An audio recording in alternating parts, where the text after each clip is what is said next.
Ready? Shall we start? We shall start. We're on. We're on.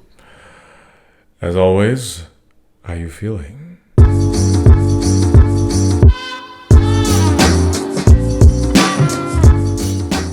What's up, everyone, and welcome to the Hard-Headed Podcast, where we talk everything relationships and feelings and marriage. And the first thing we like to start with is, how are you? You feeling? Yes.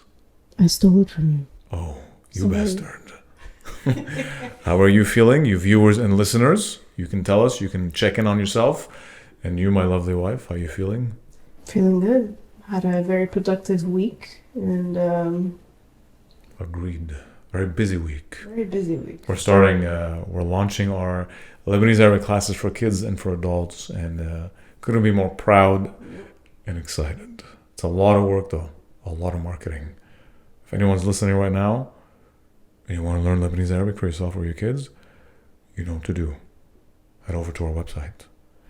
Sign up. Yes. All right. Random plug-in. We just threw that in there. It's not actually, that wasn't planned, but might as well. Now that we got that out of the way, I think this is our third episode in. Hard-Headed Podcast. Yes. How does it feel after 3 episodes? Well, I wanted to ask you how you feeling. If you stop cutting me. Right. I'm so Yeah. sorry. I was just like in a flow here. Oh, it's going to be really hard for me right now to gesture. I gesture a lot. I'm going to be hitting that. Right now for you. But this is cool. I feel Use cool. this hand. Oh, no. I Oh, need this both. one. I need both. Can you You need can, both? I'll manage. So this is problematic. It's okay. Well, it's step by step. Okay. As you notice, we changed the whole look right now. We basically just moved the table on the side for those of you watching, Yes. so that we can have more distance between What each do you other. mean more distance? Physically, not figuratively. That's horrible. But I mean, it's just for the mic, for audio Hello. quality. Is it you I'm looking for? Is there a longer table in the market? Or? Jerk, how am I feeling? I'm feeling great.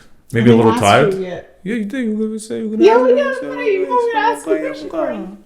Where the hell is this podcast going? Absolutely No nowhere. idea, I'm so tired. Hence my productive week. Yes, So I don't know what yes. the heck is gonna come out of my mouth. Again, let me ask you, how are you actually feeling? This is Not a good here. one. This is a good Woo! one. If you guys had a stressful week, Friday, we're filming this and recording this Friday. At 7 p.m. It's perfect right now. You might be laughing with us because it's like, when it's the tired laugh or just like you say nothing and shit. Yeah, exactly. But you know what? It's needed. I'm sure you need it. We need it. I'm feeling great. I'm feeling a little tired, but not like, I feel like when you enjoy what you do, stress is different. I think we mentioned that last time. So I feel tired, but not like in a bad way. I feel like Yeah. tired the way you feel after doing a nice Same. workout, Yeah. So yeah, Awesome. I asked you how you're feeling, right? You did. Okay. You always ask me first. Well, Ladies first. All right. We got 3 topics today. Am I right? I think too. There's one that we removed because we're Oh. like, I think we covered it last time. So never mind. 2 topics Yes. today. Okay. And we're going to try to answer them. Those are topics that we, not from Q&As or anything. No, It we was came up with ideas, those. like- One thing we wanted to actually discuss, that was something that came to us a few weeks ago, is do you think it's possible to fall in love in 24 hours? Well, Mark Hashem, let me ask you. Oh, God. Did you fall in love with me in 24 hours? I'm always falling in love with you. Every day, every night. I can't compete with this guy. You know what? Actually, when we brought up this topic last time, even this earlier, I said, well, what does it mean to fall in love? Right? So, what does it mean to even say I fell in love in 24 hours? I'm sorry, I'm laughing right now because your hand is placed on the table and the whole table is shaking It is. because of how much you have to move your hand. This is, yeah. It is the power of So I don't know if the arm. it's affecting the audio or the mic. I hope not. Speaking. Well, you want me to be like this, sitting like a monk, like a villain. So unlike you.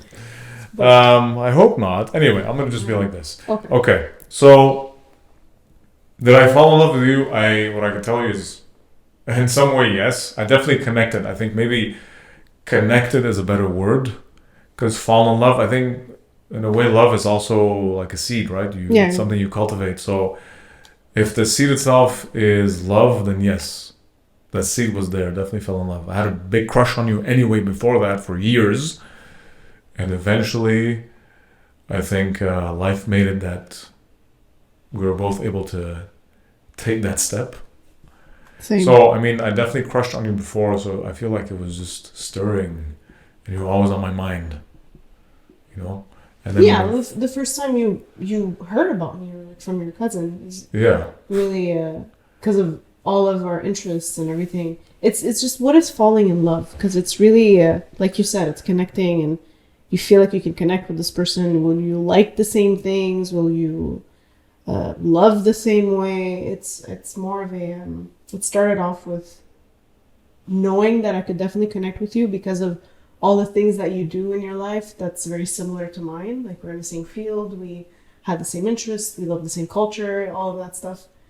But it always takes getting to know each other more in a deeper level to really fall in love. I was gonna say, which takes work. But I can't help falling in love with you.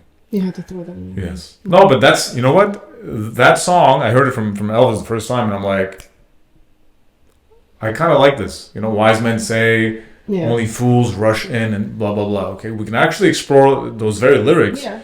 Is it foolish to consider that you might fall in love fast? I mean, we did not necessarily, you know, fall in love in the sense that it was, you know, as if like you're married the next day, but it was pretty fast. Yeah. We fell fast. Yeah. You know, within like, less than 2 months, we were like, even going through the fears and the initial worries about opening your heart up to someone else and building trust, it was pretty fast. So actually, I think that to fall in love means also to fall in trust. So in order to be able to love someone really, you need to develop a connection or recognize that there is something to begin with, because you can't force yourself into something, right? Sometimes I think it can be a trap where you get very comfortable and familiar with someone, but there's no seed or spark to begin with.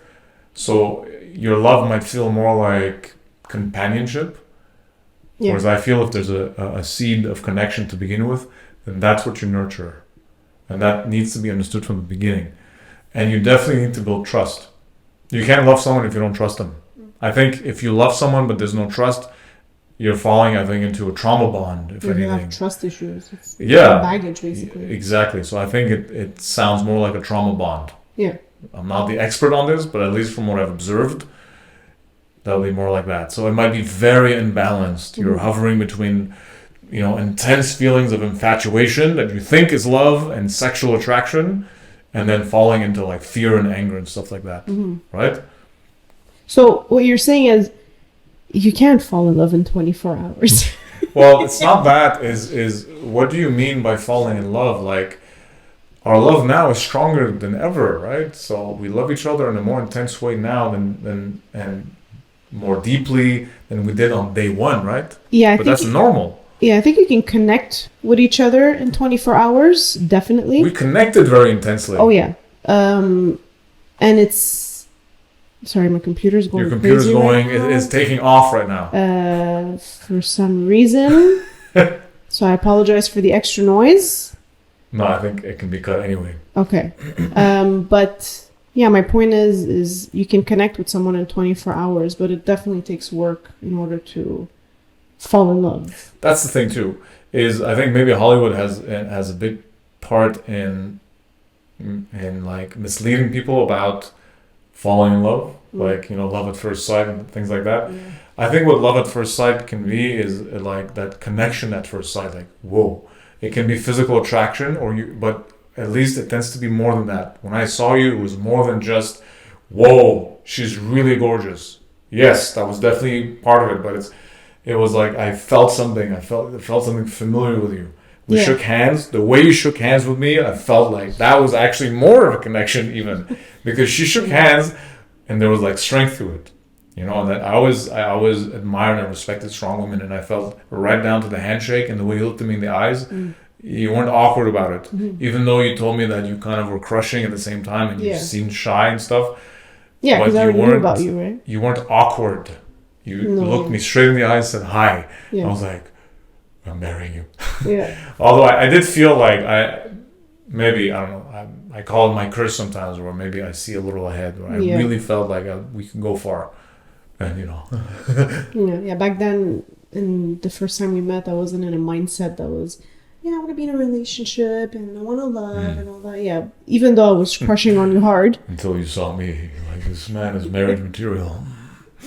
We didn't date right away, though. Yeah. Factors played into that, all right? Factors that influenced. But yeah, I definitely crushed on you. The first time I saw you was on Snapchat, and it was... From my cousin, Yeah, who's this cutie? And then the next day I asked her cousin, because we were working together back then, and I'm like, who's that? Then she showed me you boxing. I'm like, good Lord. And then she said, she didn't just say you did boxing, she said you did Muay Thai. And I'm like... Yeah, so Mark really loves warrior women. That's something he always liked and wanted to be with. So when he saw me boxing, he's like, that's it. And then she loves Dragon Ball and she's movie making. But can we go back to the fighting part? We like warrior women, yes. I would... That's like, we can call it my fantasy, but it's not just fantasy, like, sexually. It's very much like, this is what I want in my life, and this is what I respect and admire. Yeah. That's what turns me on in that sense. But so, it's always been so strange to me, the idea that alpha males, or whatever you want to call it, whatever letter in the Greek alphabet you want to call it, these people... that a strong man wants a submissive woman, or wants a woman to make him feel, that he has to be the man of the house, has to be the one who is in control, and the woman has to be the one who's the receiver and the one who's the nurturer. And not that these things are wrong if you're nurturing or motherly, and I get those things, but the idea that a woman is the one that needs to be the more meek one and the man has to be tough. I think men who look for women who are more submissive have a lot of insecurities in their heart and mind, and therefore are intimidated by strong women, because a strong woman or a strong person is someone who's grounded. So if you have fears and insecurities, it brings them out. But at the same time, bringing them out challenges you, gives you an opportunity. What do you think about that? Because you showcase that in your social media. You showcase a lot of, like, you like to, how can I say, you always put me, you put room where you show my strength. For example, you're not shy in showing me training with you, or doing martial arts with you, or boxing and all that. And you always see men in comments, well, they're a minority, of course. Yeah, it's very minority. Yeah. With very misogynistic comments and calling you the youth and all those, or simp or whatever. Yeah. You've had a lot of those. How does that make you feel? Does it bother you? Not personally. I think I just feel sad for them, because one thing that's easy to forget with social media is some of those comments are coming from people who are loud in their thoughts, and your thoughts sometimes translate very easily into comments. So all your insecurities and your whatever intimidates you can come out defensive in comments. They might be 15. I'm not gonna, I keep that in my mind. Maybe it's a 15-year-old who's still trying to find what it means to be a man for himself, and has been taught perhaps that you mean to be dominant towards others. I've always believed in being dominating yourself, and as in other words, conquering yourself, not seeking to conquer others. Like, for example, I love Spanish, I love Spain, I love Hispanic culture, but I've always had an issue, always made me cringe when I would hear that to flirt with a girl or try to get her number or get to go out with her is conquistar a una mujer, which literally translates to conquer a woman. I don't view it like, you're not something for me to conquer. You're not a land for me to go conquer. That also, in the past, conquering and shit, is another reflection of, a lack of inner strength. I've always respected self-conquest. So I think a real leader is the one that recognizes other people's strengths and brings them out. The less of me, the more of others. So it's not like I'm trying to put you, it's not like it's because of me that you're being elevated. Because that also might sound like I'm the one who's in charge, and it's thanks to me that you're the one who's getting, more visibility or whatever. It's me recognizing your value and therefore bowing to give you that space. You know what I mean? Yeah. And you're not coming in trying to push me aside. You're elevating me every day. Mm-hmm. So, which is what you should do in a relationship. Clearly, yeah, you elevate the partner, elevate each other, and not focus on just yourself. Sorry, did you see what happened now? Yeah. This is another thing we're gonna need. We're gonna need a table right now. I'm just trying to. I literally did a full circle. For people who are not watching, the mic is right in front of Mark, and the arm is here. The arm is right on top of his right arm. So I have to slide under. Slide to get the mug and drink water. And then shift it. Anyway. All right, that was funny. That's fun. Yeah. Okay. We'll change that. You might see another setup on the next episode. Anyway. You were saying about elevating each other. It's sad to say. It's good to say, but at the same time, it's sad to say it. That it's nice to see you giving me that space, because it's so non-existent. It's not common for men to showcase a woman's strength more today, of course, right now, especially in many parts of the world, but it's only recent if you think about it. It's never been the case for a long time ago, where a lot of men gave credit to women or showcased her strength or gave her credit for something that she did, So yeah, that's what I mean by it's sad to say, and it's a good thing as well. But it's ironic though. Yeah. Because even with a society that is just, I feel, coming out of the whole men hide their feelings and still act cold and tough and hard and so on, the people who are most admired and respected and leave a mark on the world among those who do that are artists, men and women, and who are usually very much in touch with their feelings, because they have to be, whether they realize they are or not. They're flooding feelings, so they need to come out with those feelings. So men who are in touch with their feelings are usually naturally, I feel like women gravitate to them more. Yeah. Well, I do. There you go. Because it's like, it feels like a door that's open. It's like, I can have access to the heart. I can see what's happening. And someone who's transparent. Yeah.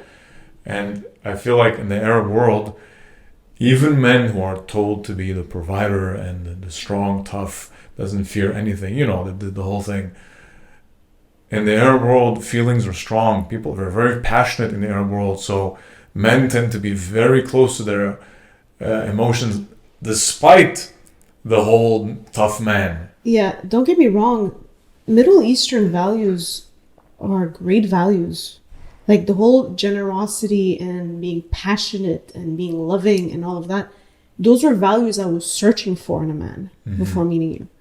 But there's the other side.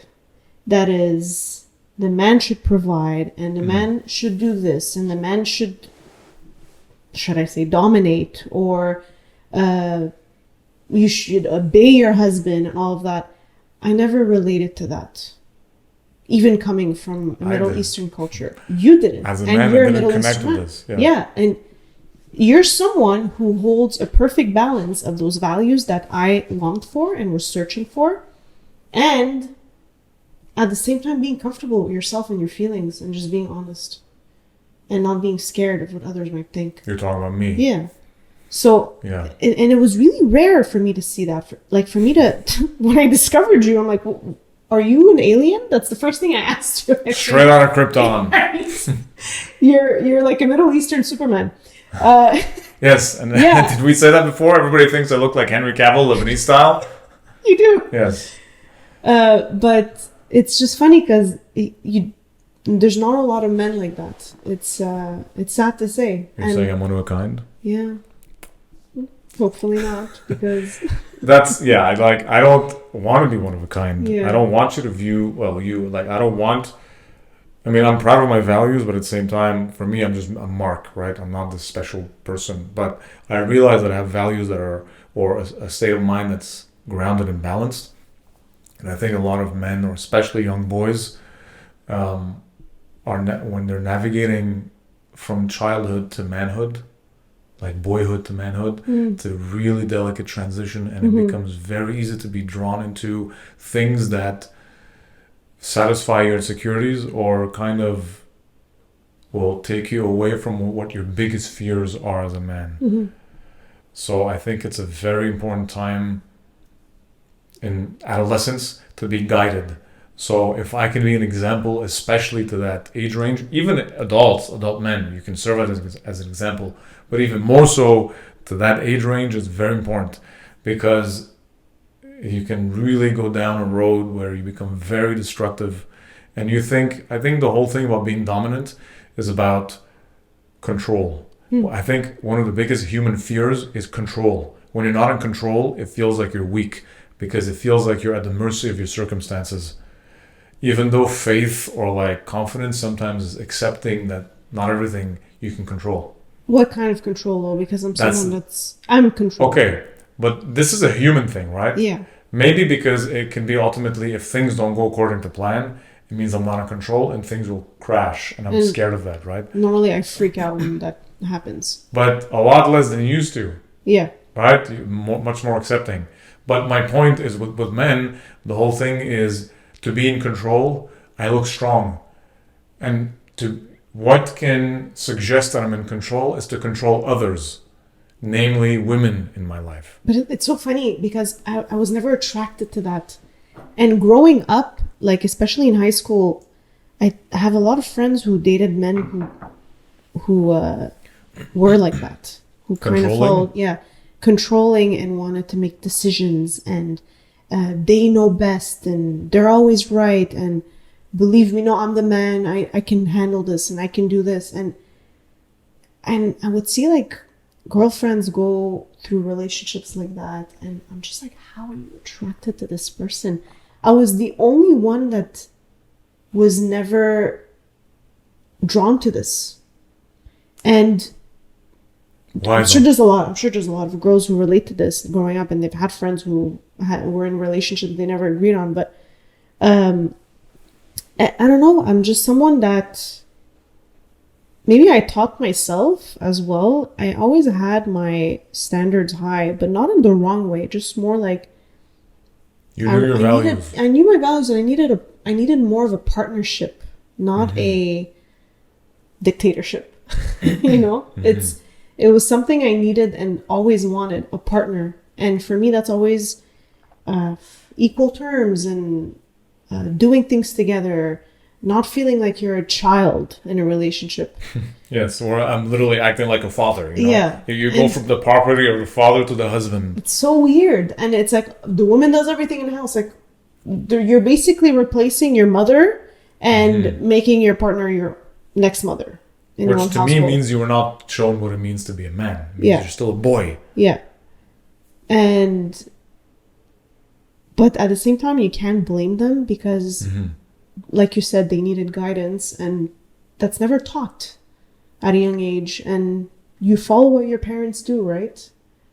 And especially if society and the people you hang out with have the same type of culture and same type of ideology, your best chance is you're going to become exactly like that in the future. Or you become very much at odds with it. I think that was my case for a while. That was my case, actually. Yeah. I became... because I grew up in a household where they were very close to old school cultural values and all of that. And it's just the way it is. Like, for them, it's normal. But I never liked it. I always hated it. You didn't connect with it? No. Some of them, I feel... it resonated, like the whole generosity and family and everything. Those, I think, are really the highlights of Arab culture. But the traditional part where the man has to be the provider and does not speak his emotions, hides them, takes care of everything, and is just a provider. Meanwhile, you're all the dependent ones. Yeah. And the woman says she's okay. No, I'm not. This is how it is. This is what women do. But then they complain on the side at the end of the day and complain to their friends on the phone.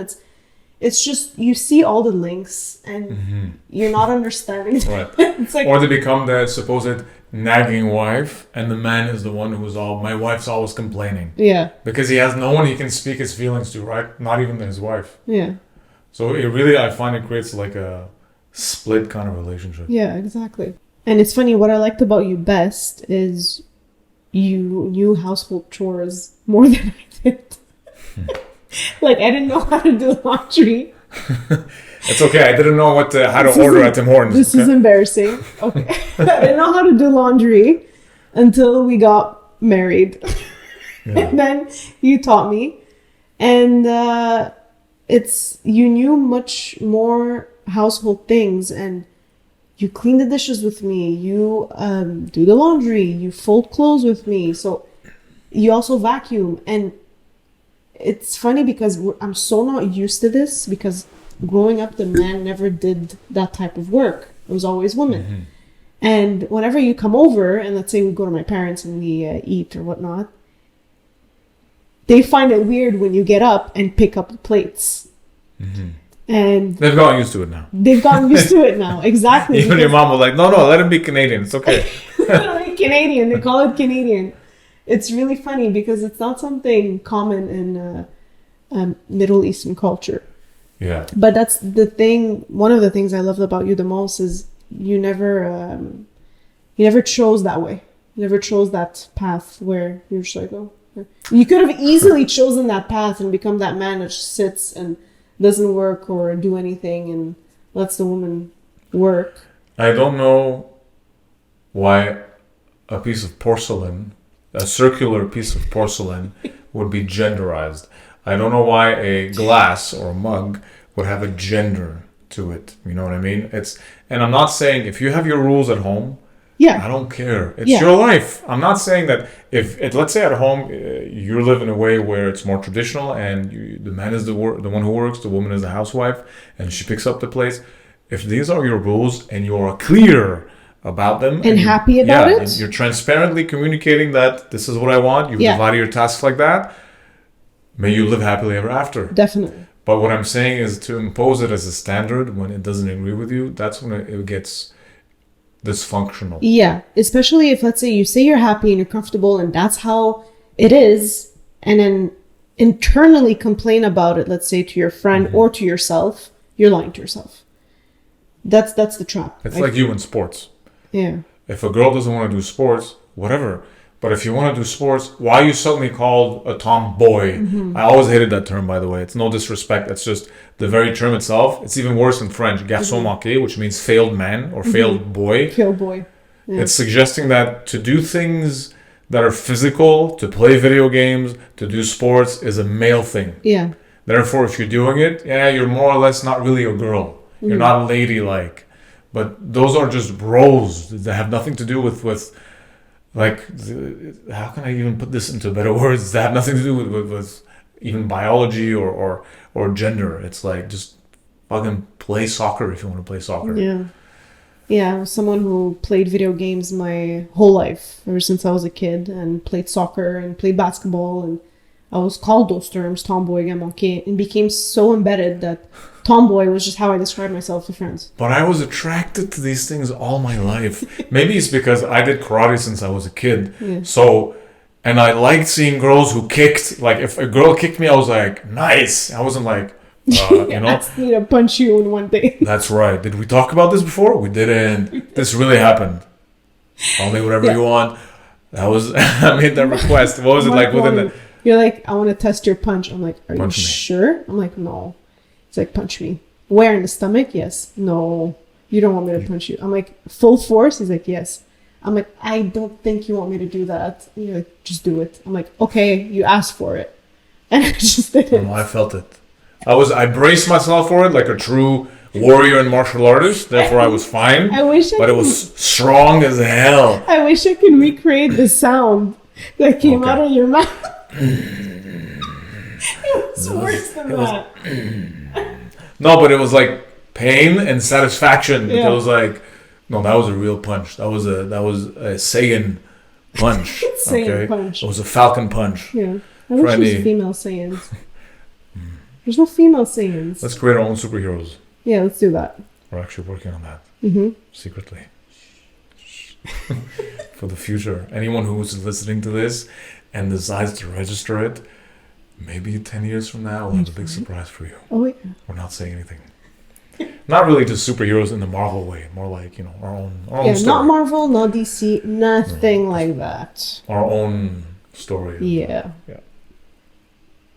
Anyway, so we started by saying it's possible to fall in love in 24 hours and really diverge into... Yeah, we really diverge into something that's else. That's perfect. Still relevant. But you know what?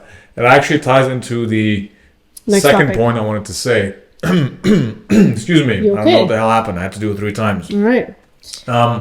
Telling a girl to smile. Please tell me more. My hand is shaking from rage. This is something you're dying to talk about, I know, because it frustrates you. Yeah, but I also want to hear it because you've experienced that. I haven't. I have never told a girl to smile, and in the sense of smile. You look better when you smile. I'm laughing about it because at first I wouldn't. Okay. Oh, all right. Where to start? It's what I've experienced. Also, is probably nothing compared to most women. Like, it's cute what I've experienced. But growing up, especially when you're a kid, when you hit puberty and you hear a guy telling you to smile, you probably think like, oh, is he flirting with me? It's cute, so you're just going to smile and go with that. But then the more you grow up and hear it in other contexts, like at a mall or at the movies, or when you're out with friends and a stranger tells you to smile, you start questioning life. So a stranger has told you to smile? Yeah. I've had, I don't even recall all the times that it happened because it happened so many times. But I want their numbers and addresses. No, I don't know them, sorry. But it's more, it can also happen in the most weird way where I'm just doing my own thing and I'm probably thinking about something. And when you're focused and you think, you're thinking about things and you look focused and your face looks like you're mad or you're frowning, and then you have a stranger telling you smile, it looks better on you, and it's out of nowhere and you're just like, what? It's really something you don't feel like hearing in the moment, especially when you're out with friends, especially when you're at a club, for example, and someone is, I recall this once I was out and from far they would do the mannerism with their hand, when someone tells you to smile from far, like with their hand. It look better, yeah. And I always wondered what goes on in those people's head that telling women to smile is something they think is attractive or they would appreciate, because it was the most annoying thing ever. And to put it to context, if smiling is the general image of a lady, because she's supposed to be gentle and smiling, it's as if the general image of a man is supposed to be, I don't know, the opposite, loud or fierce or like stoic or like muscles, have muscles and look like powerful or strong. It's as if I were to go and tell a stranger, a man, look stoic, look strong, look tough, flex. Well, yeah. I think usually it's be a man. Exactly. Grow a pair. Yeah. Be a man. What does that mean? Yeah. What does that mean? Exactly. So it's as if I were to go to every single man and tell him, do that. Look stoic. Of course that's going to be annoying. Don't tell me it's not going to be annoying. It would feel random. You men listening. Imagine. How would you feel? This happened to me once. It did? Okay. Once. Go ahead. No. Please? I'm not going to name names, but there was someone we met who was just like, Mark, speaking to you, they were like, hi, and then Mark, and I was like, what am I, Neanderthal? I was just like, okay. I was like, just laughing. I'm like, oh, I don't say this. That was the most random thing ever. I felt like a samurai. I was like, you should have just done that. I don't know. Yeah. I don't. How would you feel if? Okay, let's see. This is a man who told you, and it's just a man with old school thoughts. Okay. Yeah. But how would you feel if a strange girl on the street said, "Hey, look stoic. Look strong. Like, you kind of look like a girl. You have to flex a bit more." How would you feel? I mean, confused. Yeah, exactly. I'd be like, where's this coming from? Right? Did I offend you? We get some random comments like that, not like specifically like that, but the whole like, Mark, you have small shoulders. Yeah. Or like, did I offend you? And it's, of course, it's never the athlete that makes these comments. It's someone who's like, her profile picture does not suggest that they're an athlete and making these comments. So you're like, why do you feel the need to say this? Mm-hmm. Or the whole, Mark, I'm sorry, bro, but you're getting old. I was like, I think it's really... I'm sorry, bro. Yeah, like, did I offend you? Like, it's me getting older with a beard because I have white... This is genetic, by the way. Anyone who doesn't know, I've started having white hair since I was 15, but I thought it was cool. I still think it's cool. I love it. Thank you. But my point is that what people think is normal often is not. It's coming from somewhere dysfunctional in the ego. And that goes back to a man thinking it is normal... And it's flirting to look at you and say, smile. What am I on candid camera?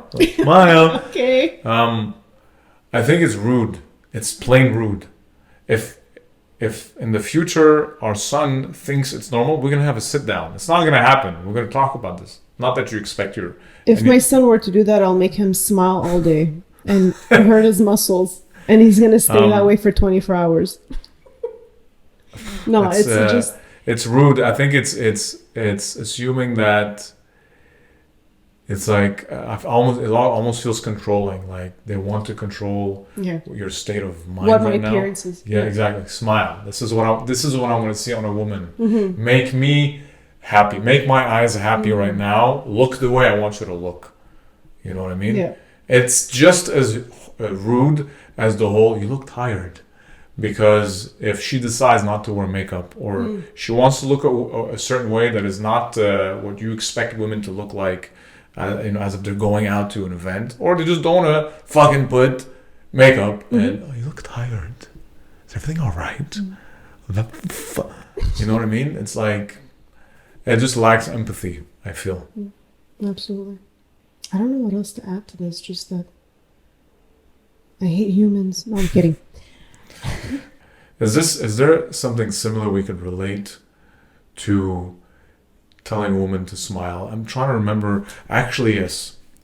When I was much younger, I was like a teen. I've always been close to my feelings. Mm-hmm. And I've always leaned to being romantic. So there was this girl, I think I was 14, 14. But the girl did not want to date me. No, you can't blame at that age, but it's like you're hovering around like, I love you. Stem, it was French. Yeah. I love you, and but it's like... You used to say I love you. but to go back actually to can you fall in love, I think maturity has something to do with that, but it's like, I love you, and I love you too, but it's like, we weren't even dating, like as in we're in a relationship. Yeah. We were barely 14. It was one peck, that was the kiss. Right. But so I asked her, "Oh, do you want to go out?" And then she's like, I want to be honest with you, and I don't want to pretend. And it's no. One thing though, I can't argue with that. Is she was very clear. Mm-hmm.